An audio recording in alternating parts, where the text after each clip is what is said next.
Alright guys, well, I'm back today taking a look at a high-value premium AR-15 from Wolfpack Armory.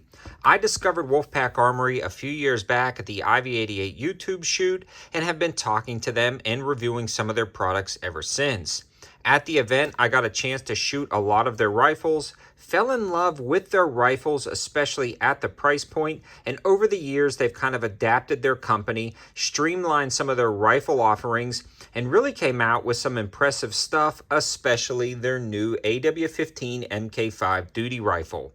It's got everything most people would want in an AR-15 without being overly priced. When you look at this, you get that Geisley-esque feel of a rifle, but coming in at about $800 to $1,000 cheaper than a Geisley. For more specific information, you can head over and just kind of check them out, but this is a great opportunity to get some more premium and top-tier components, but at a more affordable price point. We're going to start at the front and work our way to the back, but before we do, I want to go over a few different things, including the fact that Wolfpack Armory actually sent this rifle out to the channel at my request. I reached out to them and asked if I could take a look at it. These guys were nice enough to send this one out. I also want to give a huge shout out to AAC Ammo for sponsoring the ammo to help make this and many other videos.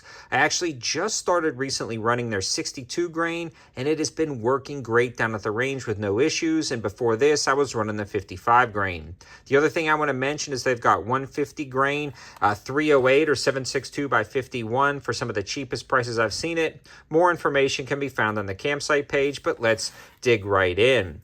We're going to start at the front of this rifle and work our way to the back, talking about some of the different components and what makes this stand out, especially for this kind of mid-tier price point for an AR-15. Now, the muzzle device is their proprietary Night Howler flash hider. It's compatible with Plan B tapered suppressor mounting system, and it's made from 17-4 stainless steel with a black nitride coating. So it's a great flash hider. It works really well, and again, it's Plan B compatible. They also make a Plan B hub for your hub compatible cans, and I've got one on the way, so when I do the update after this video, I'll just be discussing that a little bit more. Now, the barrel in this guy is definitely going to be a good barrel. It's a 16-inch 5.56 NATO with a 4150 chrome moly barrel. It's got a chrome-lined bore and chamber, and it's a mid-length gas system with a 1-in-7 twist. Now, that gas system is attached to a quad-lock gas block, or you can get adjustable gas blocks depending on which version you select. This quad-lock gas block is nice because it locks up a little bit more rock solid, so you can start to see improvements from everything with the standard muzzle device that's included to the gas system being the perfect length, in my opinion, for a 16-inch setup of a mid-length gas system, and that more robust gas block. I also love the fact that they've got that chrome-lined bore and chamber. That's just going to add reliability and performance over time and just more durability with that coating. Now, the rail system surrounding this barrel and gas system is going to be one of their in-house Wolfpack Armory rail systems.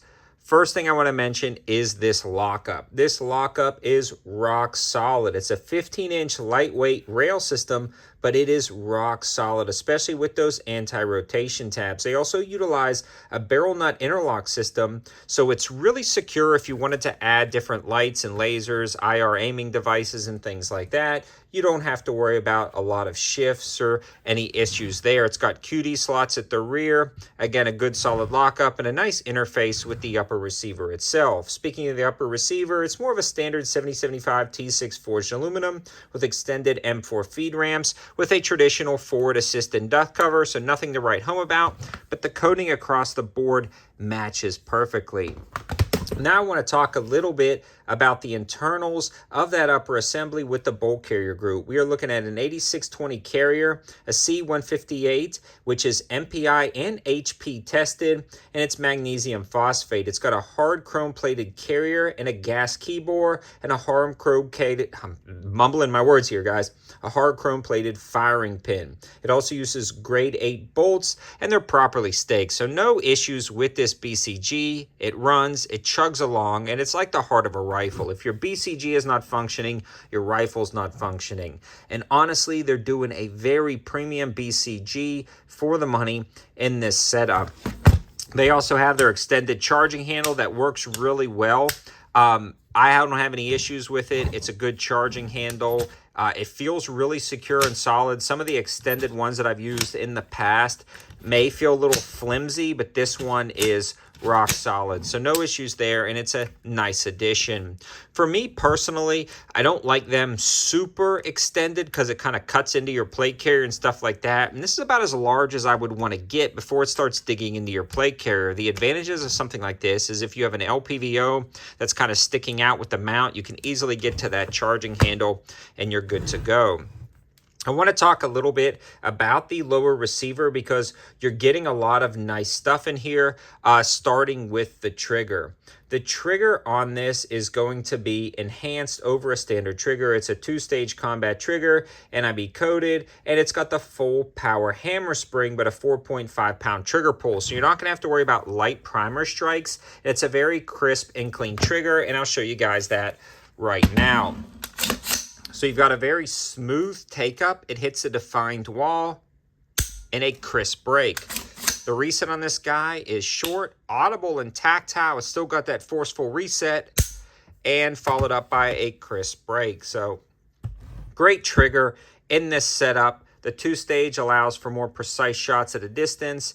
And if you're running quick targets, double taps, things like that, it's going to be a good trigger. 45-degree safety, Magpul K2 grip, and a Magpul stock at the end. The reason why I like the stock choice and the grip choice is I love the angle of the grip. The colors match up nicely. It's got QD slots at the rear, slope cheek well, rubberized butt pad, and then when you utilize the QD slots in the rail system, you've got a nice 2-point sling setup, which makes this really easy to sling up and use in a wide variety of situations. Now, with all that being said, how did it perform? Because if it didn't function down at the range, then there's no count if all of this stuff is really nice, but it doesn't perform. And honestly, it did. It was 100% reliable, very clean ejection pattern, 3 to 4 o'clock, depending on the ammo I used. Sometimes as the rifle heated up over time, the ejection pattern would shift forward a little bit, but overall, a great consistent ejection pattern, throwing brass in a nice pile with no feed or function issues whatsoever.